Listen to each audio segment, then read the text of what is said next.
જૂનાગઢમાં યોગ દિવસની ઉજવણી માટે ઉત્સાહ જોવા મળી રહ્યો છે ત્યારે જિલ્લા કોર્ડિનેટર તથા યોગ ટીચર્સે જૂનાગઢની અલગ અલગ હેરિટેજ સ્થાનો પર યોગ કરાવી રહ્યા છે। આજે તાલીમાર્થીઓને સ્વિમિંગ પૂલમાં યોગાભ્યાસ કરાવીને તેના ફાયદા જણાવ્યા હતા।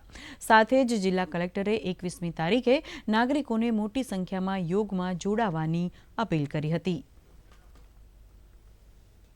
आंतरराष्ट्रीय योग दिवस की उजवणी म्यूजियम थी चालू करी, म्यूजियम में करी, उपरकोट में करी, साथे दामोदर कुंड में करी अने विलिंगडन डेम पर पण करी।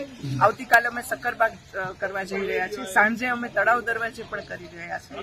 तो अत्यारे जन सुधी योग, हर गांव सुधी योग, वन अर्थ वन हेल्थ एक नेजा हेठळ खूब सुंदर रीते जूनागढ़ में उजवणी थई रही है। आप सर्वे 21મી जूने जरूर पधारो। योग ना टीचरो आवी अने स्विमिंग में अमने जुदा जुदा योग कराव्या, खूब मजा आवी अने योग थी आपणा शरीर ने खूब ज घणा फायदा थाय छे।